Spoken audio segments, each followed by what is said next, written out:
The world doesn't need another D&D podcast, but you do. Welcome to Durgans and Dargans. I'm your Dungeon Master, Ben. Joining me today is Matt. Matt, please introduce yourself. Hello, Matt is my name, and I'm playing a Jet, a gnome fighter. Also joining me today is Charles. Hey, I'm Charles, but you can call me Pildus, which is my last name, and I'm playing Runel's surname, PhD, the human wizard. And then, of course, there is Aaron. Aaron here, and I'm playing Darren Buccaneer, the Minotaur Sorcerer. We are a D&D podcast for the whole family. So long as your whole family is into intense, bloody adventures. We take Dungeons and Dragons seriously, but we're not about to teach your 6-year-old any unfortunate vocabulary words. Thanks for sticking with us for a whole 2 episodes. We hope you're having fun. Let's dive right in. Where we ended our last episode, you emerged from the dungeon, were met by a young man who asked you if you were with Henry, and you saw above you in the sky an ancient red dragon circling overhead, attacking the city. However, this young man doesn't seem to be bothered by that. He's looking right at you, standing actually rather nonchalantly by the door to the prison, and says, "Hello, I'm Macomus." No, that's voice different. "Hey, I'm Macomus. You need to follow me. There's not much time." And he spits. Sure. Is there nothing going on with that red dragon, or is that your doing? You'll see. Now, yeah, let's call it a distraction, and it won't last forever, so let's go. Well, I don't know about you guys, but I'm not standing here to get fried to a crisp. Let's get out of here. Reasonable enough. Agreed. So Macomus says, "All right, quick, follow me," and he takes off through the city. He starts running, and you start following, and the city is in an absolute uproar. Citizens are running, screaming, guards are gathering in small groups, more for comfort than strategy, as the ancient red dragon swoops low over the city again. Fire in its nostrils and fire in its eyes. The air smells like sulfur. Some guards are shooting at it with crossbows, but the bolts just disappear into the intense flames surrounding the creature. As you run through the city following Macomus, he's darting in and out of the crowd with a practiced ease. This is not the first time he's gone running through a panicky mob. But as it's going, you guys need to be making your way through the crowd. How are you doing that? Describe it to me, and then we'll roll. Being the enormous Minotaur that I am, I'm going to be pulling a, was it Fezzik? No. The giant. I can't remember the name of the giant. Fezzik, yeah. I know, I'm about to tell you right now, if you start shouting at people, they're not going to pay attention. The dragon is going to be louder than you. Fair enough. I'm going to then just kind of forcefully, but politely push and nudge people out of my way, because that's the only way I'm getting through. There's no way I'm ducking through a crowd. So I'm going to just be kind of trying to push away through the crowd, but without intentionally trying to throw everyone to the ground. Okay, I like that. You're going to be making a strength track. Well, you will be making a strength track. It's a track, and you need strength for it. 100%. There we go. I said that on purpose. Would this be a saving throw or just a normal check? That's going to be just a straight up and down strength roll. Ooh. Jet, how are you getting through the crowd? So Jet, as a gnome, is exceptionally small. He's barely 2 feet tall, so he is going to dart around under people's legs, going around people. Most people aren't going to notice him, so he's going to take that to his advantage to scoot out of the chaos of the crowd and kind of not sneak, but at least get away through unnoticed through the chaos. Okay, Jet, you are going to be making an acrobatics check. All right. Yeah, an acrobatics check. And that's going to be what we roll in a minute. Runel, what are you doing right now to get through this crowd? Well, I hope I don't break this mechanic, but my plan was to just stay as closely behind Darren as possible, since I'm assuming that as he pushes his way through the crowd, there's going to be a little bit of empty space right behind him. So I'm going to let him kind of break through, and I wanted to kind of coast behind him. You're going to literally ride my coattails? Exactly. Okay. I'm going to have you make a... It's funny, back in 4E, there's a streetwise... there's a streetwise stat, and that would have been good for this. I'm going to have you make a dexterity roll with advantage, because you're playing off of Darren's strength. So let me get those rolls. Darren, do me a favor, roll athletics, actually. Athletics. Jet, roll dexterity, and Runel, roll dexterity twice. Dexterity or acrobatics? Good question. Acrobatics. Oh, well, doesn't make a difference because I'm not proficient in it anyway. But an 18 is not bad on acrobatics. No, it's not. That's a 14 on my end. Okay. And Runel got a 3 and an 8. So an 8. So, Darren, you are slowly but steadily surging your way through the crowd. You are not quick, but you're not losing sight of MacLeod. Jet, you are right on MacLeod's heels. Runel, you're starting to fall behind. You ran into someone who was panicking. There was a screaming shopkeeper who just like grabbed you and started shaking you like, what is going on? And you are trying to free yourself from him. What's your passive perception? I also think Runel was probably slightly distracted because he's definitely studied dragons quite a bit, but obviously has never seen one. So I imagine as he's going, like trying to keep up with Darren, there's definitely an element of like just wanting to just glimpse more of this dragon, despite the danger. I love it. True to the academics all the way through. That's awesome. So at this point, Jet, you are right up close to MacLeod, so you're not noticing this. Darren, you notice that Runel is starting to fall behind. What are you going to do about that? Let's see. My strength is 15, and I'm how tall again? I'm about 6'9". How tall are you again, Runel? 5'7". I'm going to pick up Runel and like fireman's carry, like throw him over my shoulder and fireman's carry with Runel, with using my other arm to try and push everyone else aside. So I'm assuming that would be like a strength check with disadvantage to keep going. We're gonna make it a. So what you're gonna do is you're gonna make a strength check against. I'm saying you can lift. Okay. Runel. But you are going to make a strength contest against the shopkeeper who is panically holding on to Runel. So you're going to be struggling over Runel's body. This is a strength, not athletics? This is strength. What kind of shop does this guy run? It's not like... Is he a butcher, or is he like a... Yeah. Or is he like a silk trader? Does he run a CrossFit gym or a vegan smoothie bar? He runs a shop where he sells bespoke knickknacks for coffee tables. Okay. So it's like woodworking and pottery. So he kind of works with his hands. He's not the weakest guy in the world, but he's also not like hauling coal. He's no woodcutter or butcher. Yeah. So this isn't going to be the easiest thing in the world for you to do, but you are a massive minotaur. Mm-hmm. We'll see how it goes. Ooh. 22. Well, that definitely beats a 16. With a +2 to my strength. So it was technically a nat... That was a 24. No, it was a nat 20 +2. Oh, yeah, So here's the thing. The shopkeeper, you actually lift up the shopkeeper too for a minute. He's got a really good grasp on Runel. And you lift them both up for a minute.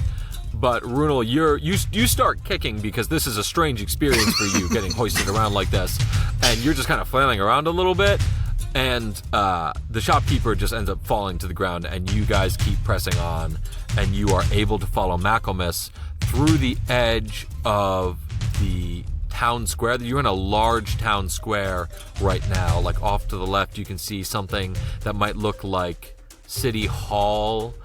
There's large houses and estates around you. If you had time to stop and think, you would guess that this was like the area where all the rich people live in town. And as you guys have now succeeded at these challenges, you have been able to make it out of the square almost. Because once you get to the edge of the square, MacLeod darts down an alley, but before you guys can get into that same alley, a group of 4 guards approaches you, and you recognize them as not being part of the Praetors. The Praetors are the spell sword division of the Hartley family guard that captured you guys. So these are just your average city guard. They are the, like the average cops of the city sort of situation. And they're like, you guys look pretty dangerous. Can you give us a hand here? We gotta do something about this thing. Come on, fight back, fight back. How do you respond? I take one look at him and I say, whoa, we got a guy who's suffering from terrible shock. You see that guy that's hanging off the big Minotaur? Oh, he's in such a terrible time. We gotta get him medical attention now before he gets freaked out. I'm in terrible shock.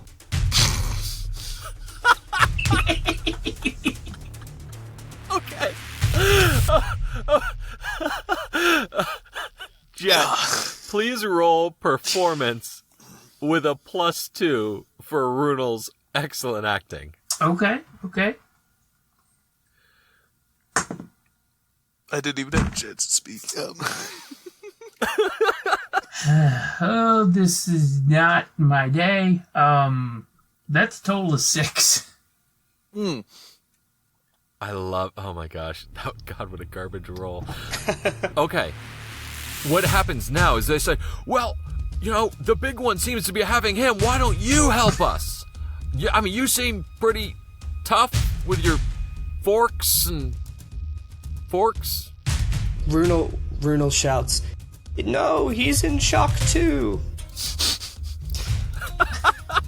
I just start just like lying on the ground, getting down to his knees, like, oh no, I'm such a little guy, I can't take it. Okay. Can I roll an insight check? Because I'm just gonna have Darren just not really understand exactly why his friends are doing this.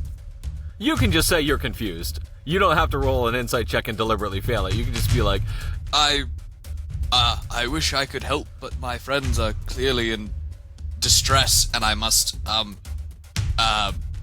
assist them in their shock. So they're not buying it. Well, so at this point though, you guys are clearly not great. So do me a favor, Darren, roll persuasion with advantage, because these guys are, Oh wait, I've got a +3 to persuasion because I forgot I've got charisma. Because it's charisma. Yeah. That is with advantage? 19. Yeah, with advantage. And remember, you have a hat on that if you can work it in with the RP, right, it can give you bonuses. I, with one hand, kind of sway my hat, pull the hat off and kind of give a kind of almost bow with it while still holding on to Runel, and kind of give a bow with the hat in hand. I'm sorry, but I must assist my friends in their distress. Add 1 to whatever you just did. So that would be a dirty 20. Okay, yes. So they are oh, yeah, you guys seem like you're not. I'd be better off. Keep firing! And they turn back to fighting the dragon. And they keep sending crossbow bolts up into the air. And you guys start charging down the alley. Behind MacLeod. They notice us charging down the alley, or do we kind of slowly approach it and then bolt down it? You make your way down the alley. So you make your way down the alley where MacLeod went down, and you see him ahead, waiting for you, leaning against an old overturned barrel. And he says, "Come on, come on." Onward, I guess.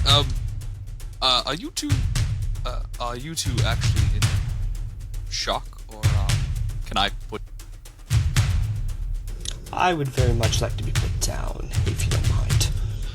Are you still holding the... I was assuming I was still holding him after not putting him down after the interaction with the guards. Wait, what about the shopkeeper Yeah, that you were holding? No, the shopkeeper fell off pretty quickly.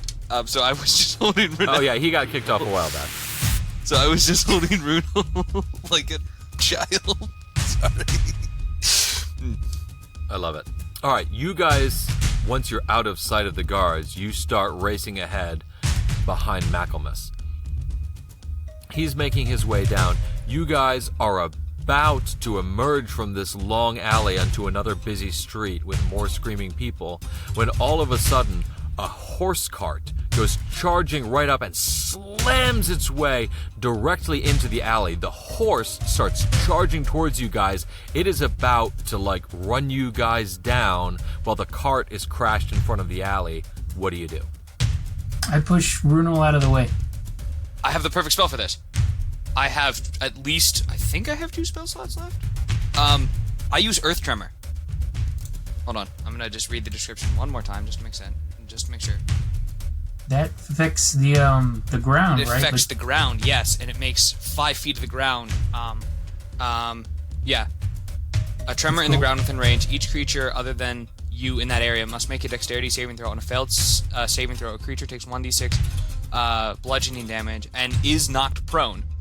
If the ground in that area is loose, earth, or stone, it becomes difficult terrain until cleared with a 5-foot diameter portion requiring at least 1 minute to clear by hand. This is the part where I pretend that I know what the dexterity stat of a horse is, and in reality, I'm pulling it out of thin Yes. air. So he's making I'm pretty sure it's a 1, if I recall. But yeah, no, I seen what's going on and seeing Chet push Wayrune out, I just stomp on the ground right in front of me while casting Earth Tremor to just take that 5-foot area, kind of the whole, and I don't want to call him Matt, but the what's the child's name? MacLeod. If he's still in front of me, I'm going to pick up MacLeod and just stomp on the ground and cast Earth Tremor so that 5 feet around me, in front of me and such, just turns into this awful earth right in front of us. Excellent. He rolled a 5. I'm assuming that doesn't meet your spell Right, casting my spellcasting requirement. Spell save DC is 13. Okay, yeah, that's more than 5. Yes, it is. So the horse goes down. This poor creature was panicked. It was charging for you guys. You didn't have a choice.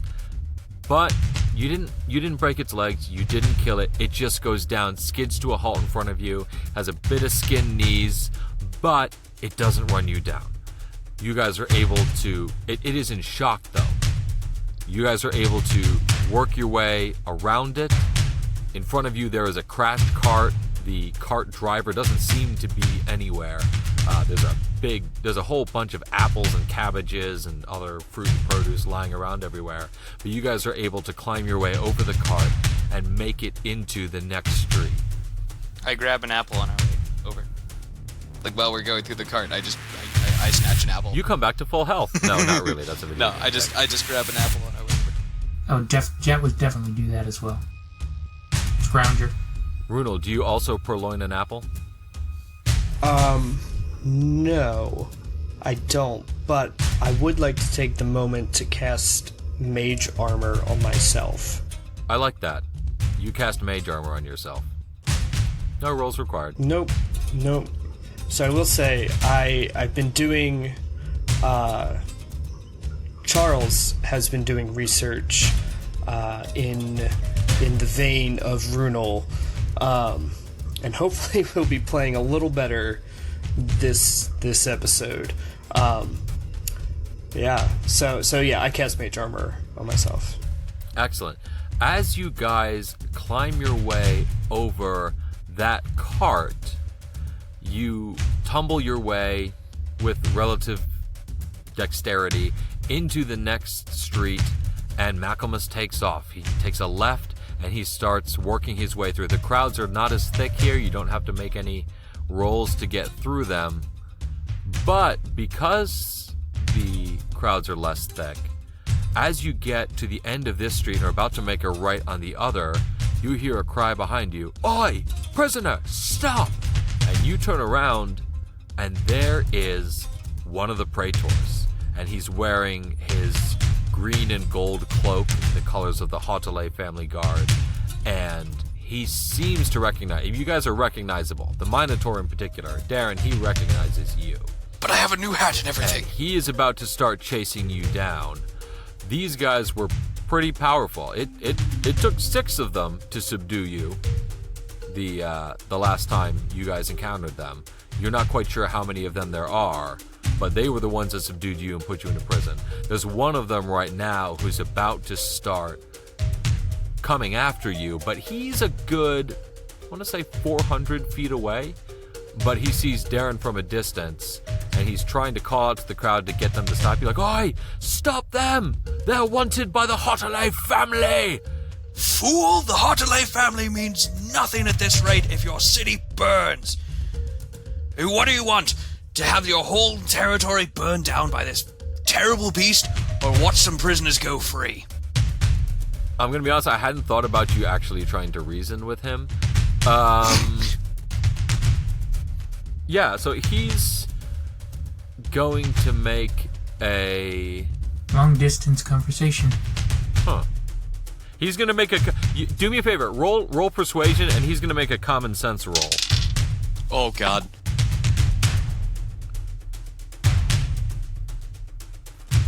What did you roll? I rolled a 5.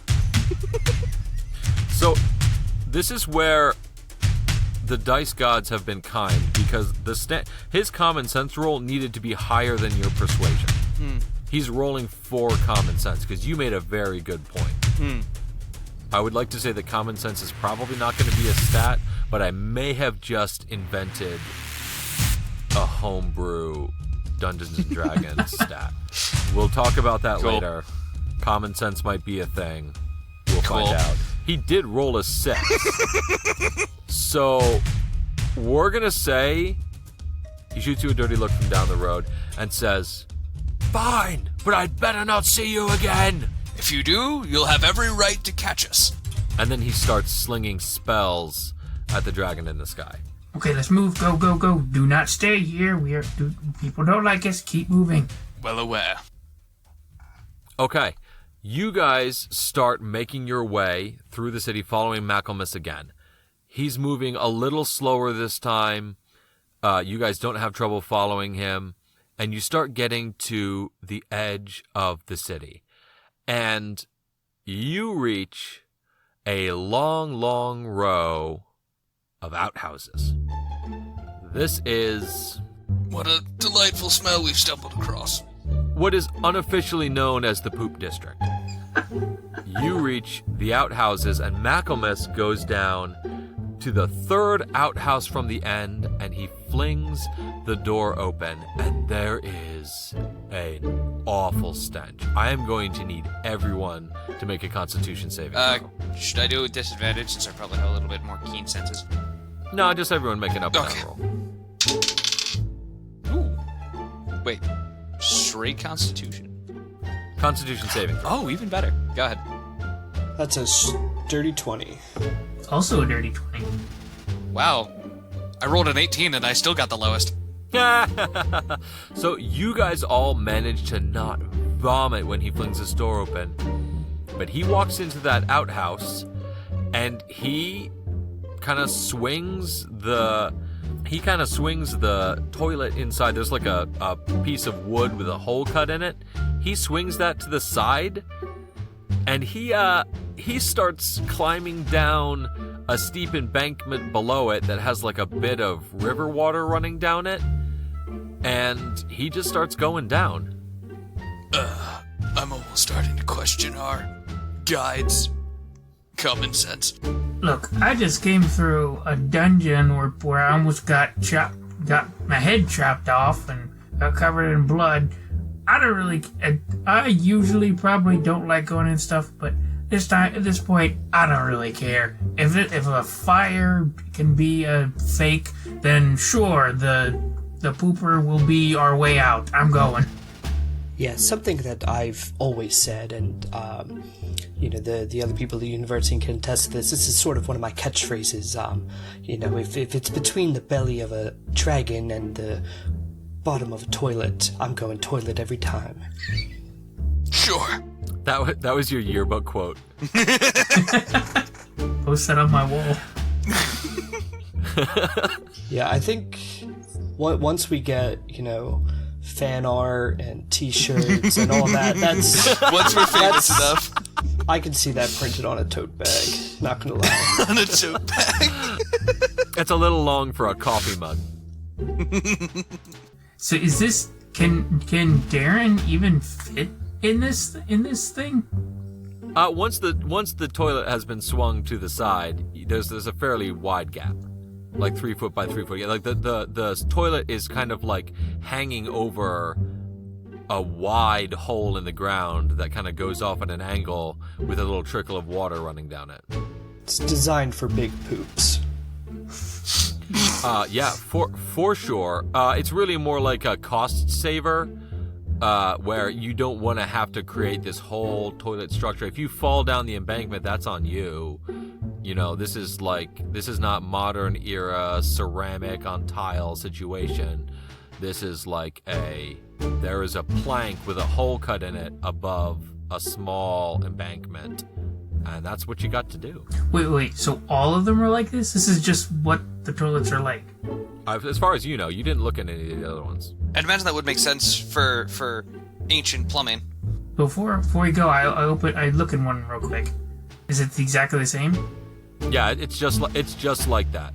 Except you notice that in this one there are definitely remnants of someone having used it, but it doesn't smell as bad. In the other one, there was no sign of anyone having used it, but it smells way worse. I thought we were gonna have a Jurassic Park moment for a second. Oh, I like that, but no.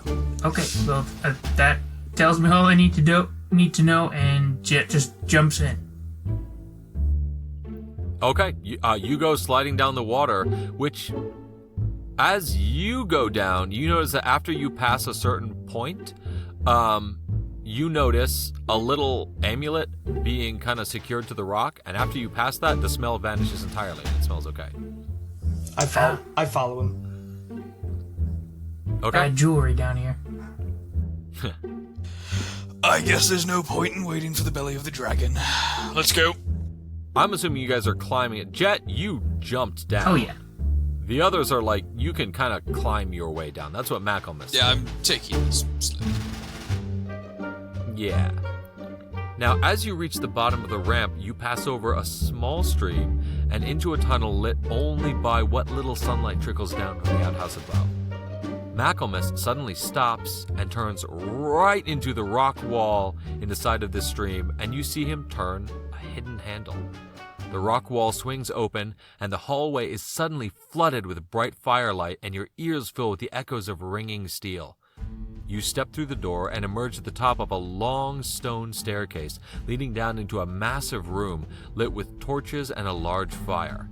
Racks of weapons line the walls. Warriors of any race you can imagine are training in a sandy pit in one corner, and in another corner you can actually make out Henry and Katrine, who you recognize from the prison, standing with others around a large table with a map spread out on it. You guys treat your secrecy rather carefully, I guess. They're just not close enough to hear you. No, I'm talking to Mac, or is he darted off as well? Oh no, MacLeod says, "Oh yeah, we are. Oh, we keep very, very secret. It's really cool, really. I love it. It's nice to have a secret." As he spots you from across the room, Henry calls out to you, "Hello, my new friends. I'm glad you've made it. Come on over here." I'm assuming you go over to the... Quite a journey you put us through. Oh, I am terribly sorry that we didn't have enough scrolls to get you to escape. The plan of having the dragon illusion and having someone come rescue me with the scrolls was like a fail-safe plan in case one of us was caught and put into the deep hole. in the Halting family prison, I didn't realize there would be other people with me who might actually be allies. At least, you got out. We did let you go, and boy, am I glad to see you. It's all good. I've been through worse than that. But somebody illusion? You seen somebody magic that whole thing? That wasn't real? We have a couple wizards left over from the wizard divisions of the other royal families who have joined the resistance in order to oust the Hotelays. So, yeah, we have a few wizards, some of them rather potent too, and one of them specialized very much in illusions, so this was just the break we needed. But here, quick, while you're here, as I mentioned, I am the second in command of the Freedom Brigade, as we call ourselves, and I would like to introduce you to our leader. This right here is Malgamir, and he gestures to an aged, he gestures to a very old-looking halfling with white hair and countless wrinkles, but who has a wide smile and very cheery eyes. He was one of the leaders of the Stepton royal family, but they were driven away by the Hotelays years ago. He stayed to lead our resistance, and, well, because he's dying. One of the wizards from the Hotelay family cursed him with a death word, and it didn't go off quite right, but he only had, I want to say, a year and a half to live, and the time is running out, so he stayed thinking if he was going to die, he would die at trying to undo the Hotelay family. Now, I've been talking with Malgamir for a bit now, and I suspect that you, now especially that you've proved yourselves by escaping from that absolutely horrendous prison, that we might be able to pay you to do some very specific jobs to help us put our plans for freedom into action. We have a multi-stage plan that I will explain in a minute, but I think you guys have earned the right to some answers. So if you have any questions for me, let me know. I will let you know, and if we've convinced you that maybe there's something to our cause and you like a little bit of money, we'll talk about that plan. So, questions? What is this deep-seated hatred that you all seem to have for the Hotelay family? Well, they killed my brother. They killed or drove off all of Malgamir's family. They completely slaughtered the Stoldfast family. And the body count is pretty impressive here. They're just very, very keen on securing their power and removing anyone who might threaten it. Where does their power stem from? Like, what is the source of their power? Is it just wealth and family, or do they have darker connections? It started out as wealth, but then they started like a bit of a magical training facility. And in that training facility, they took young magical hopefuls and kind of brainwashed them into being what are now the Praetors. So a powerful magical military force that they used to violently defeat the other families and drive them away. Sounds an awful lot like a cult. Oh, yeah. Very much like a cult. That's actually quite... they don't wear, like, robes, and the daggers they use aren't, like, weirdly curved. But they've got a creed, and a uniform, and a goal, and they're clearly malevolent, so I think that works as a cult. Yes. And as far as we know, there is only the possibility that they wear bathrobes with the Hotelay family crest on it when they're not in uniform. I don't know. Very There's necessary. speculation, though. I would just like to say, I think you've convinced me. My only question is, how much money are you talking about here? So given that we actually have quite a bit of that, so I was thinking 400 gold apiece if we're able to drive the Hotelay family out, and 100 gold apiece for each task that you complete for us. That's some funds. Oh yeah, we're actually not hurting for a war chest right now. So, DM, Yeah, what's up? would Jet has been in kind of these circles before. He's kind of been a rabble rouser. Would he recognize the freedom fighters, like this group, and anybody's in it? You guys have not been to this city before. Jet, you don't recognize anyone in particular? No, scratch that. Jet, you recognize someone. Over in one of the corners, there is Chuck. You recognize Chuck. You and Chuck have one of the same tattoos because you got them together. He's kind of a mercenary sort who you recognize from back in your days when you were maybe a little bit of a thug for hire for a little while, and you guys worked a job together. He seemed to be the sort of person who was like a little too following the rulesy. Like, he wasn't quite as scummy as some of the other hired goons that you've worked with over the Back years. up. Could you repeat that? Could you repeat that adjective for me? That was following the rulesy. Just want to make sure I heard the English major correct. Oh, go ahead. Throw that terrible decision in my face. Yeah, that was the adjective I used, and I'm sticking to it. English is a flexible language. Unfortunately, but also fortunately. Yay. So that's what you see, Jet. Okay. Oh, and we're talking with him, so I'll probably talk to him later. Well, I don't know about the two of you, but this is my ball game. I'm totally in on this. So we agreed? We doing this? I'd like to see this Hotelay family burn as much as probably half the people here, and I wouldn't mind getting paid for it. And I would like to get paid. All right, that settles it. It sounds like we're all in agreement then. I love it. So, welcome aboard. And let's talk about the plan a little bit. Actually, Malgamir, would you like to fill them in on this? So, all right. I like that. So, guys, here's the plan. We have a, 4-step plan. So the first one is already underway, and it is that we are going to leak to the Hotelay family spies that I am the leader of the resistance. And that happens to be true, but we are going to let them know, and we've already started dropping hints here and there, but there's a way that you guys as outsiders to the city can really help with that. The second step is we're going to cause some disturbances, do a little damage, but we are going to use the war cry for Malgamir. And that's not just so that my name can get out there for my glory's sake. I'm dying, what do I care for glory? But it is going to make me appear to be the heart and soul of this rebellion.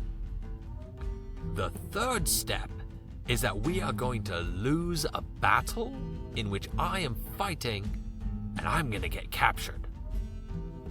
Now remember, I'm dying. This is okay. The fourth step, now if I know the Hotelay family right, they're going to execute me in a big public spectacle, and they're gonna watch. This will draw them out of their castle. They will come to watch my execution, and then that's when the Freedom Brigade will strike and hopefully wipe out the Hotelay family in one fell swoop. So that's the general plan.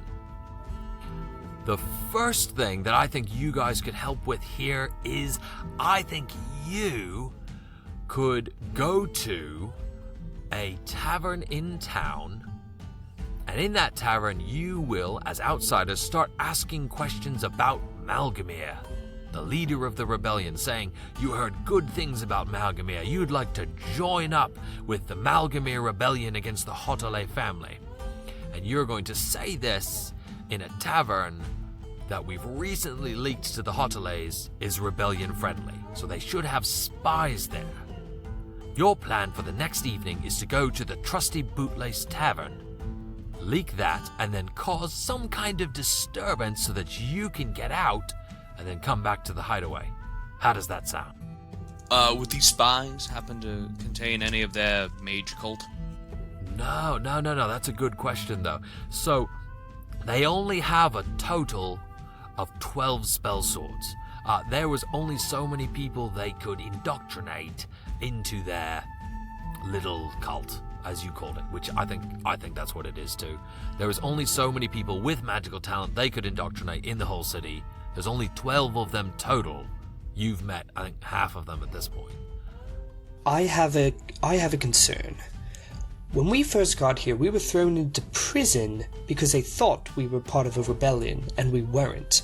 Now you want us to go out in public and just state in front of known spies that we are now, in fact, part of the rebellion.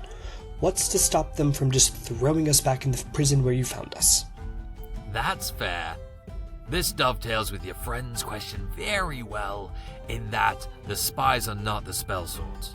You ran afoul of 6 spell swords, and from what I hear in the rumor mill, you gave them a bit of a run for their money. They are seldom all 12 in one place at once. Even 6 at a time is very, very rare. You guys had just bad luck in terms of that.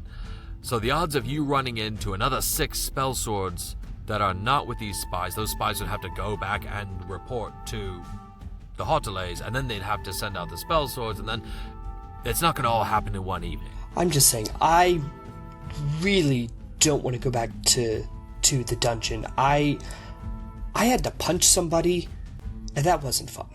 And also we saw, like, dead kids, and it just was a bloody mess, and I don't want to go back there. At the description, at Runel's description of some of the things we've witnessed, my ears noticeably twitch. Okay. Malgamir very astutely notices all of this. He says, "Look, my friend, if you get sent back into that prison, we will get you out, but I really don't think it's going to happen on this mission. I won't deny that there's risks, but we are also paying you very well if you take these risks. But we'll try to get you back out. I mean, we have a few more scrolls of housefly, and we could use it to get 1 or 2. Maybe I think we have 4 left, so we could probably get you all out if you got back in prison." Sounds reasonable. I'm gonna say this is a pretty low risk mission to start out. Would you double the pay if we ended up there again? I feel like if you do the job right, you'll be all right. I don't know that I could double it. That might be a hazardous duty bonus if you end up back in the prison. Let's not push our luck. Let's just make sure the job's done, you know what I mean? Fair enough. How's about this? Runel, Henry told me about you. I will tell you right now, if you succeed in this quest, I will give you access to the magical tomes I was able to save from my family house, and I will help you further your studies with rare magical tomes. Deal. Done. There we go. I love to hear that. So at this point, Henry introduces you to a few more people whose names you promptly forget because they don't particularly matter. And he leads you over to another corner of this large hall where there are tables with large pots of steaming food on them, and he helps you find the bowls, and you guys tuck into the first hot meal you've had in a while, and it's not the best meal you've ever had, but it's good hearty stew with real beef, and it's just delicious. After that, Well, actually, while we're eating, I want to ask Henry. I would like to know about this illusory magic that your people seem to know pretty well, because that was a really powerful illusion that we just experienced. yeah, Henry looks over at you guys, and around a mouthful of soup or stew says, "Oh yeah, that was Marty, Martin. Martin, say Scorsy.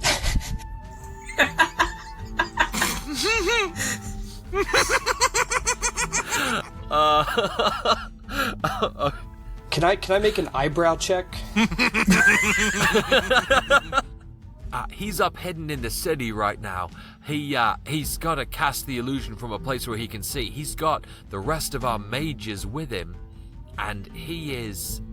They are lending him power, because he has access to two very unique spells. One allows him to draw upon the power of other mages, and the other allows him to cast Grand Illusion, which is an incredibly potent smell with sights, sounds, smells, all of it.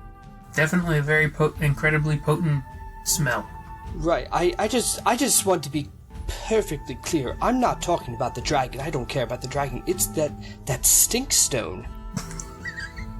Oh, yeah, that was pretty good. That was basically him enchanting the stone with that was pretty impressive. He did draw upon the powers of the other mages to basically cast a permanent prestidigitation of the absolute worst smell that he could think of, which, look, it's an unpleasant story about how we created the smell in the first place, that he then put kind of emulated in the emulated, if it were. Was it you or Harry? Let's say it was a group effort. Listen, there's no need to be ashamed. I live with undergrads. I'm used to the smells. I just can't believe that you got it spot on. Yeah, no, let me tell you, we've had a lot of folks down here eating a high protein yet also high fiber diet. It wasn't that hard. Yeah, I'm aware of the Chalupa Supreme. You see a perfect replication of a legendary red dragon, and you care about the poop stone more. You are an interesting fellow. Ask not for whom the Baja blasts, am I right?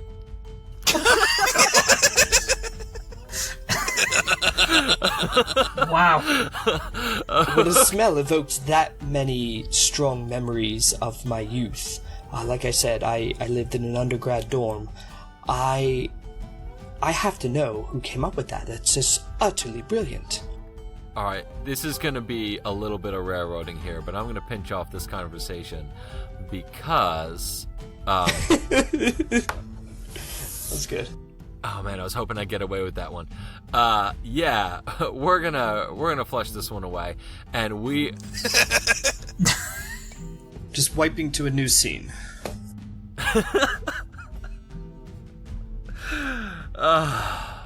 Anyway, Chet walks over because he recognizes you, Jet. Chet and Jet. It was a pretty funny joke when you guys were on your last job together. Chet walks over and he goes, "Oi, Jet. You remember me? We got that tattoo of the throwing star together, you know? Yeah, look at that one. You remember that?" Hey, Chet, how you doing, man? And I give him our secret handshake. Do me a favor, roll sleight of hand. All right. 14. He rolled a 13. You guys do it almost perfectly. Like, you almost fumble once, but you fumble at the same time, then you recover and you finish it out, and it's awesome. And he's like, "Oh yeah, man, it's good to see you again. I'm gonna be honest with you, I didn't think I would after that job in Hawthorne City, but hey, you're here now. Are you ready to fight for a good cause for once?"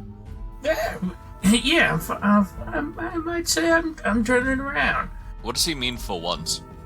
I mean, well, you gotta, sometimes when you do a job, you get around, and you just gotta be professional about it, but, and you just kinda do things and you don't ask questions. That's how you, kinda make it in this business. It's kinda how things go. Alright. From what I've been hearing, we got these folks here are trying to take down these Hotelay people. I can't wait to see whatever stuff the high horse and they're on and knock them off. How eloquent. So, at this point, you guys have finished your meal, and you are shown to the corner, a small room, the only room that seems to be away from this whole huge room that is this secret hideout, and it's got beds and bunks, and they put you up for the night, and you sleep like babies, because it's been a long few days. You didn't sleep great in the prison. Last time you slept, you were knocked unconscious. So, you wake up in the morning, and there is the smell of cooking bacon, and you emerge from the room, and there's Katrine, still dressed in her sturdy traveling clothes. She smiles and waves you over and says, "Oh, hello, good morning. It's breakfast time. Do you like eggs and bacon?" I just realized she sounds like a higher-pitched Henry. That's why they're in love. Not while I'm drinking. So she serves you guys up a delicious breakfast, and you chit-chat for a bit, and then Henry makes his way over and says, "All right, so here's the plan for the evening. We are going to give you some scrolls of disguise. So you are going to make your way through the city. It's a very light scroll of disguise. You're just going to look like general nondescript people. But when you get to the tavern, you're going to take the disguises off because we want the spies to see you three. You three were arrested by the spell swords, and they'll recognize the description. And so they will know, since they already think you're in league with us, they are going to report back to the Hotelays that you three were looking for Malgamir. So you are going to ask none too subtly around that tavern for Malgamir. And then, once you've asked a few people around, you have to cause a scene, pop back out in the street, read your second scroll of disguise self, meet up with MacLeod, and he'll take you back here." I don't think it'll be that terrible for someone of my size to make a distraction. I leave that up to your creativity. The three of you look like either on purpose or by accident. You could cause a pretty solid scene, and I mean that as the best of compliments. Just to confirm, Ben, that was a long rest, correct? That was a long rest. You guys are all back up to full health, spell slots restored. Sweet. Yes. I'm back at 16. As a wizard, I can change my prepared spells, correct? Based on what Yes, if you'd like to. I would. You can absolutely change those spells. And you can do that real quick, but we are going to time skip forward. It is evening now. You are now stepping out of the secret outhouse with MacLeod ahead of you into the early hours of the evening. The sun is just starting to decorate the sky in lovely shades of red and orange and lavender, and you are headed towards the north quadrant of the city. You make your way, looking fairly innocuously, into a tavern with a sign out of front that has a pair of boots on it. Are we already in disguise?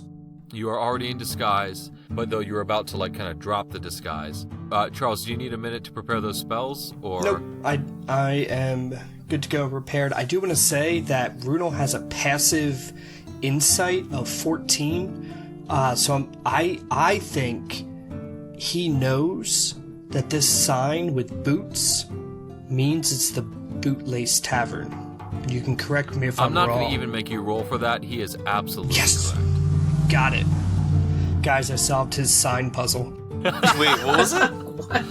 We were supposed to go to the Bootlace Tavern, and this sign outside this tavern has boots on it. Very perceptive. Sorry. I love it. As you walk through the heavy oaken door, right after dropping the spell of disguise self, you are once again looking as yourselves. You are greeted by the cheerful sounds of nightly revelry and camaraderie shared by the working men and women of the city.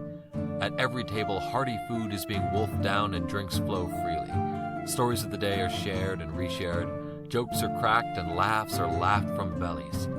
As you enter, the half-orc tavern keeper calls out to you, "Welcome, welcome. Find yourselves a seat if you can. Someone will be around." As you enter, you see that there is a long bar against the wall opposite you, directly opposite the door. Over in the corner to your left, you're seeing a small dancing floor with a few folks dancing and someone playing the flute next to it. And in the opposite corner, you see a table where cards are being played with intensity.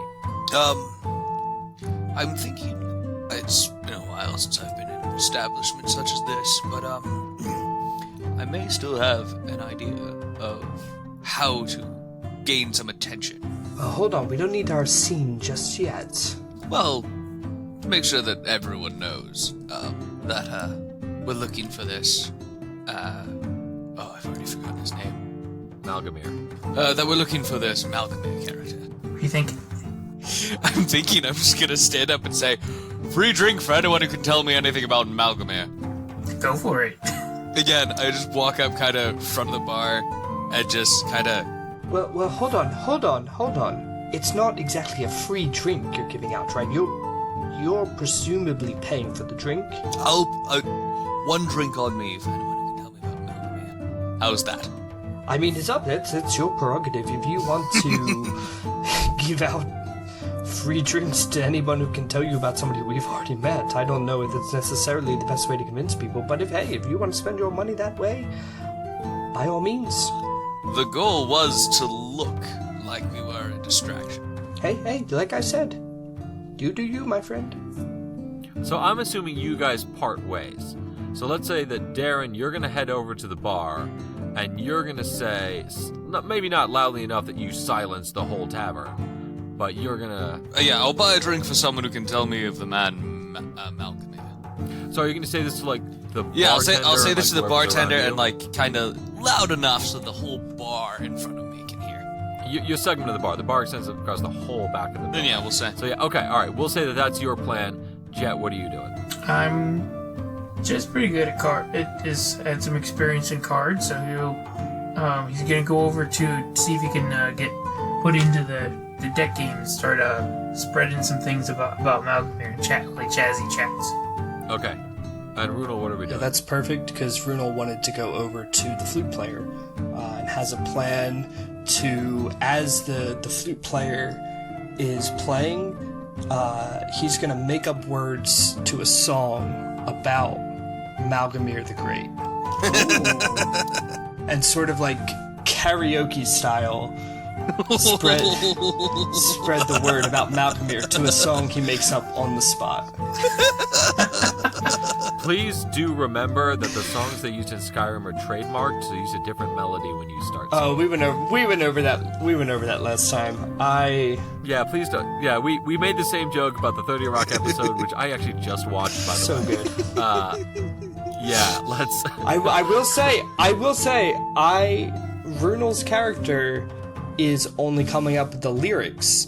The fair. flautist, played by Ben, will be coming up with the tune. So that's on you, my friend.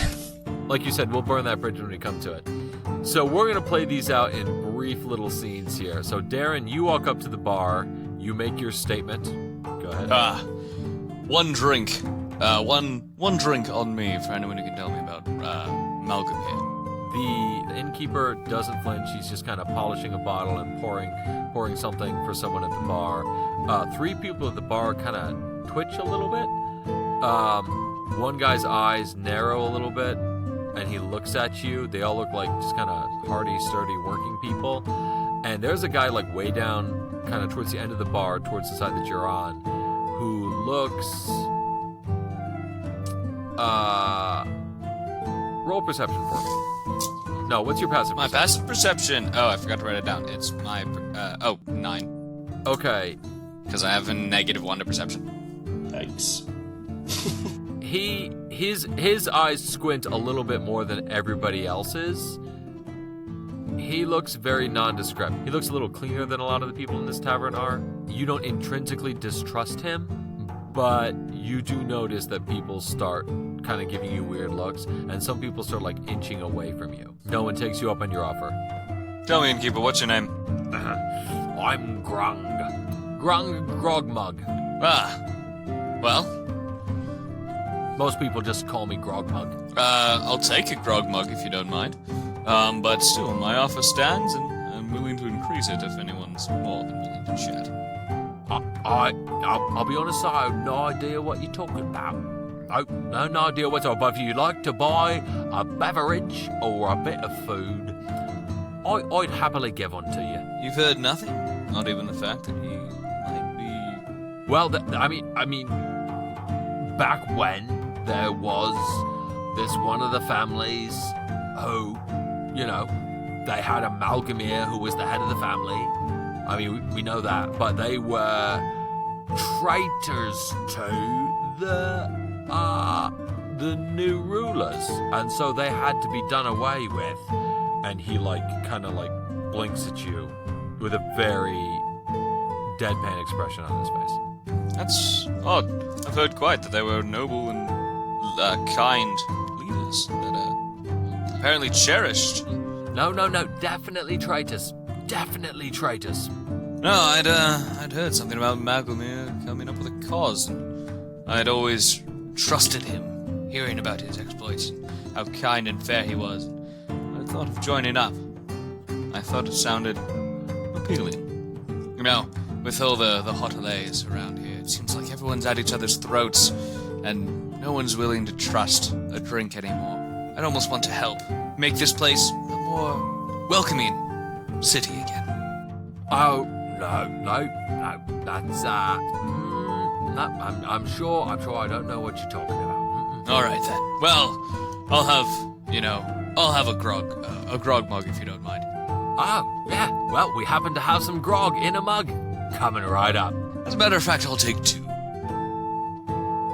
Absolutely. That'll be 10 copper pieces.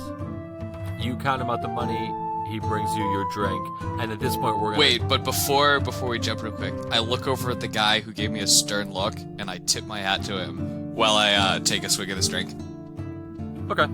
After that, we jump over to Jet. What are you doing to insert yourself in this card game?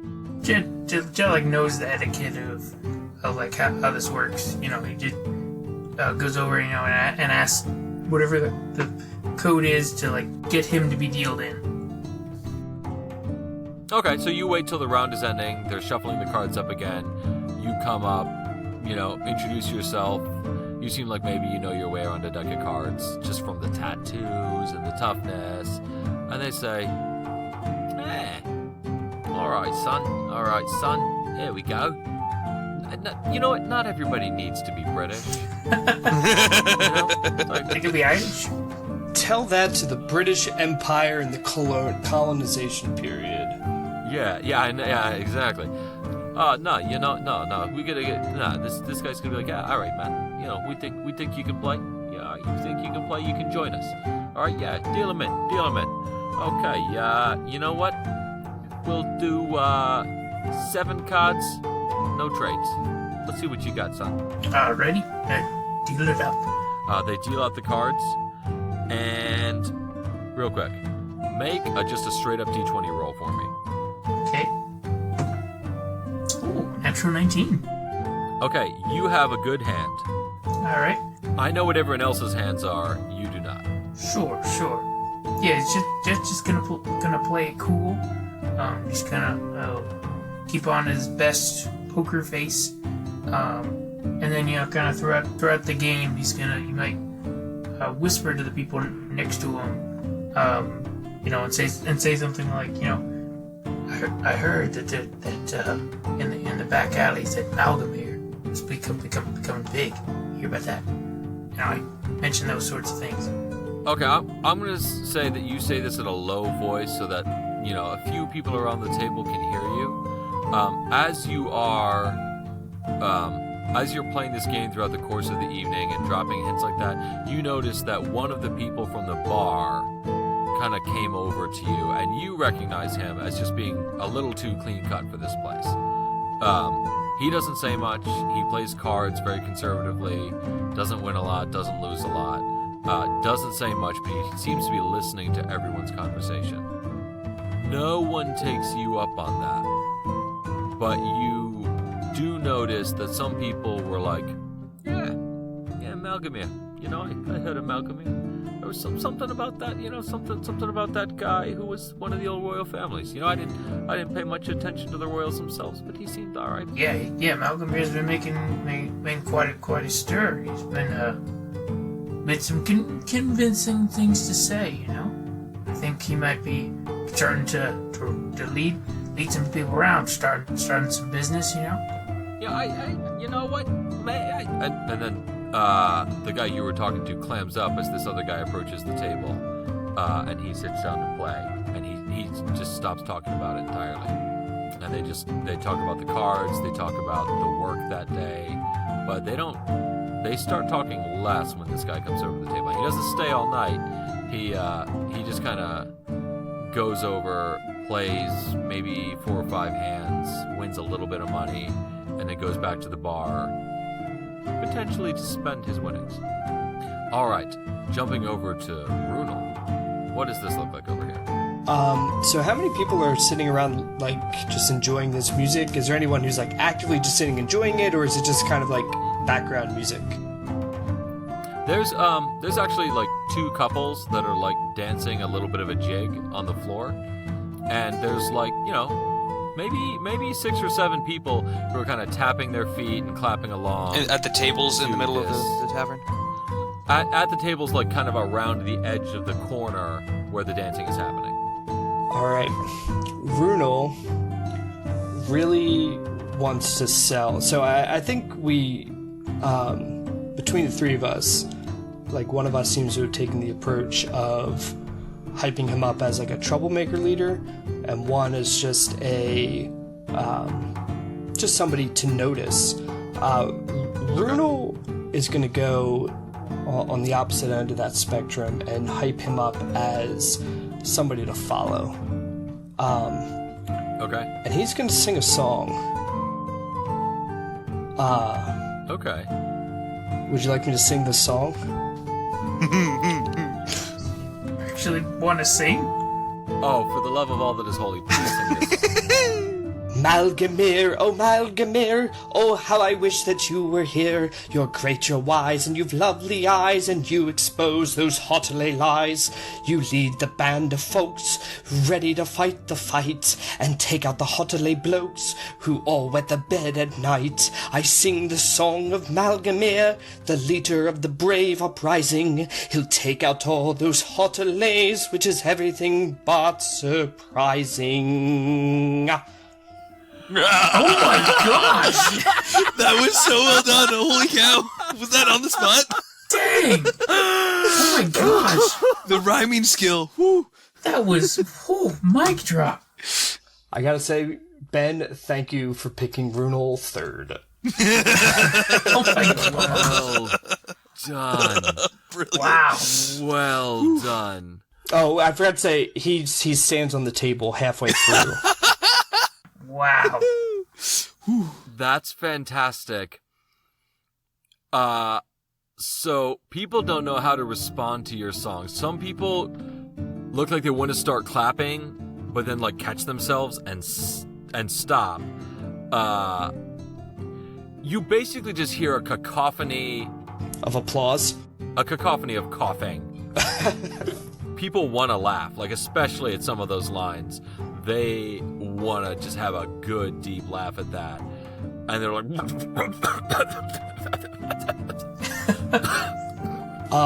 Runel then makes an announcement. I just want to say I've never met this Malgamir. I only just learned the song yesterday, but it's got a great beat, and I just wanted to share it all with you. Thank you. The flautist gives you a nod. Can I just say that, after this, no one else is coughing, but I'm totally laughing in the corner. At the bar, I'm just I'm trying to stifle it a bit, but I'm like... Yeah, and Runel sees this and gives you a look don't you dare bring this up ever again. At the very end, then Jet will just kind of speak up and go "Yeah, Malgamir!" All right, there we go. I'm assuming you're pretending you had more drinks than you've had. Oh yeah, I thought that was clear. I was definitely trying to come across as a more than slightly inebriated fellow. who I believe are the only people who ever do karaoke, so.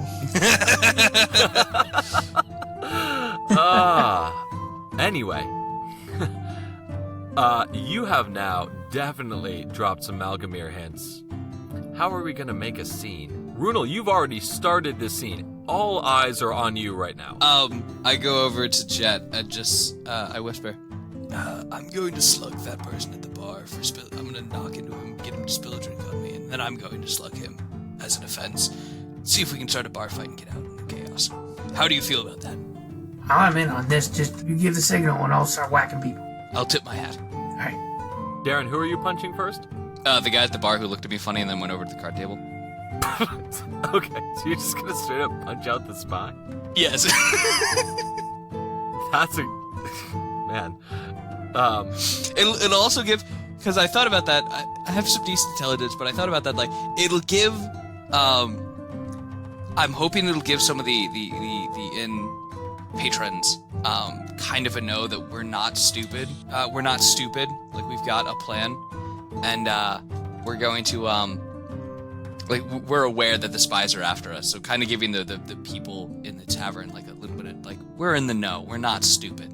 That's fair. They do, if they're actually involved in the resistance, they do kind of know about the plan. But then also, like, again, they said they were tipping the spies off that this was a resistance place, not necessarily that it is. So okay. I'm assuming that some people in here aren't actually for the resistance, so I'm trying to give them a bit of like a, hey, we're not idiots, as much as we look like it. Okay, that's fair. This is a thing.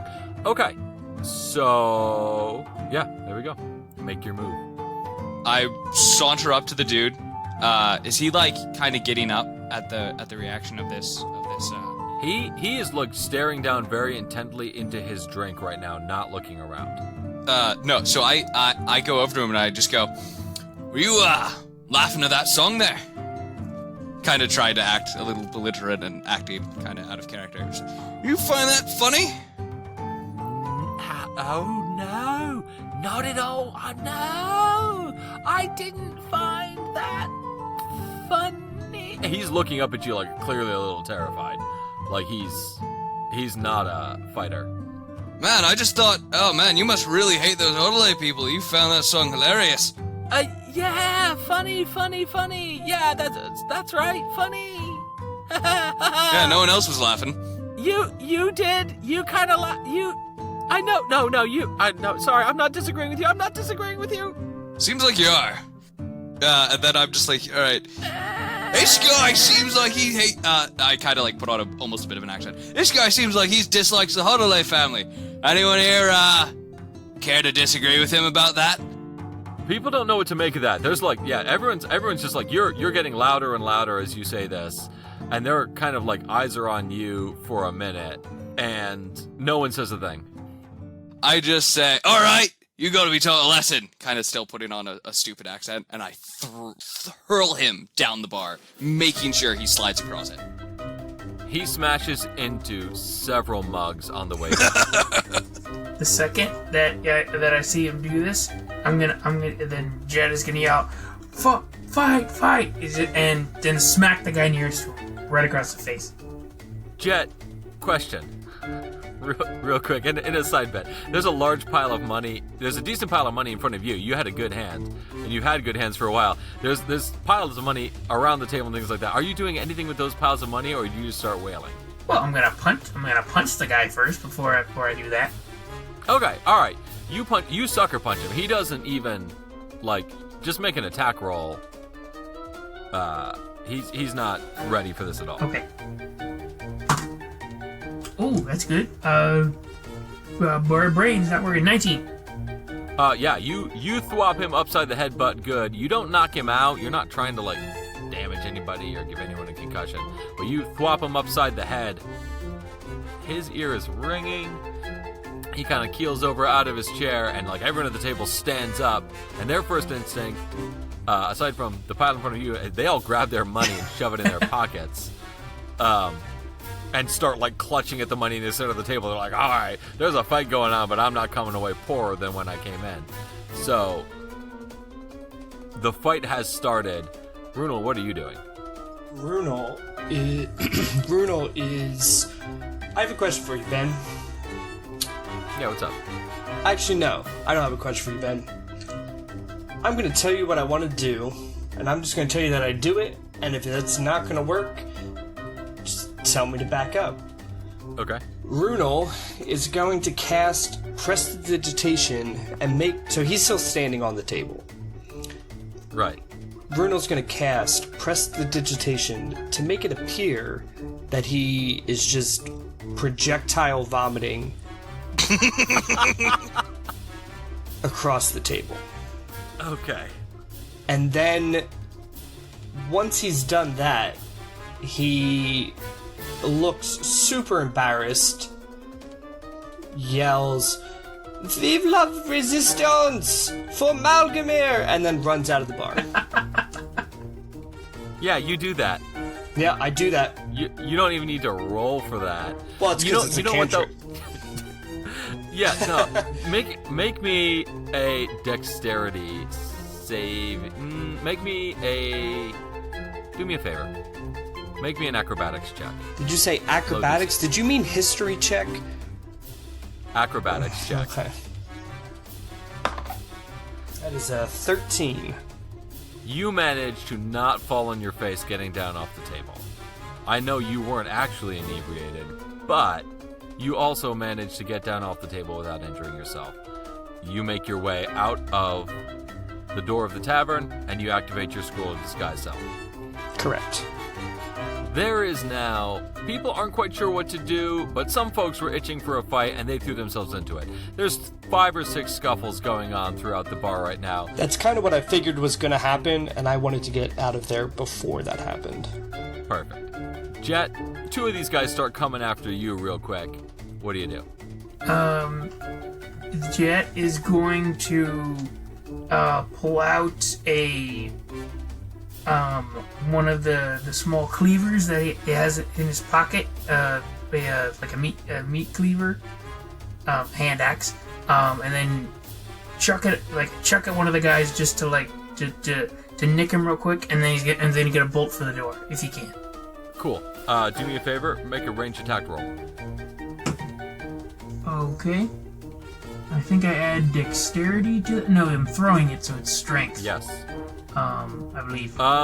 It's not like a bow or something. It's not like a bow or something, but it's also like throwing a dagger is also dexterity. Is this a large cleaver or a small? It's a hand axe, so it's you can throw it. Okay, so I think that is a dexterity. If you're throwing like a battle axe, that's a strength check. Yeah, hand axe is a dex. Well, I'll go with it either way. Whatever you say. I mean, I think I'm proficient with it, so that's dexterity plus proficiency would be 13. Okay. You actually miss his ear, but you just drew a weapon in a fist fight, and they back off from you for a minute, thinking, "Whoa, this guy's really committing to this," and that gives you a chance to work your way out of the door. Darren, you just laid this guy out. He went down. It's just, he's not a strong guy. You're a Minotaur. I'm not even making you roll for this. You just sucker punched him. He didn't get completely knocked out, but he did go sprawling on the floor. And across the bar, you know. And you met...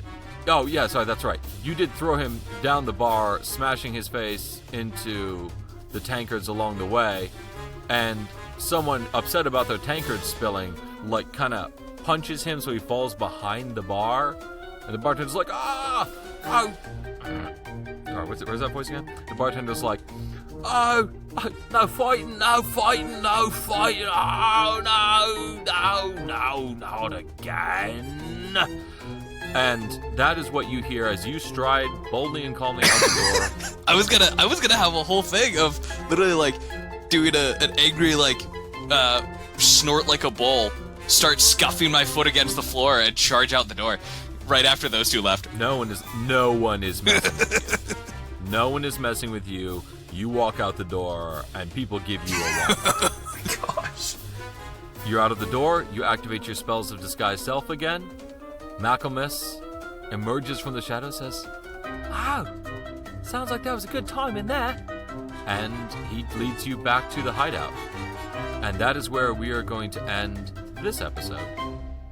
And we are going to pick up with the next stage of the plan in the next episode.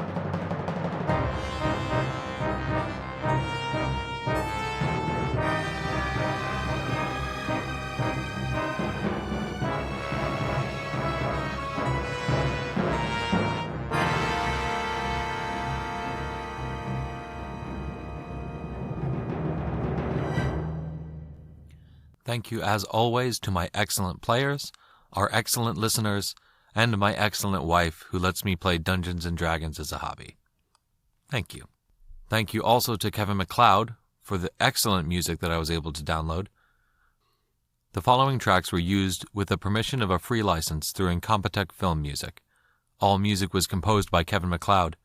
Here are the titles in order of appearance: Attack of the Mole Men, Sneaky Snitch, Crowdhammer, Pippin the Hunchback, Run Amok, and Attack of the Mole Men. Thanks again to Kevin MacLeod and Incompetech Music.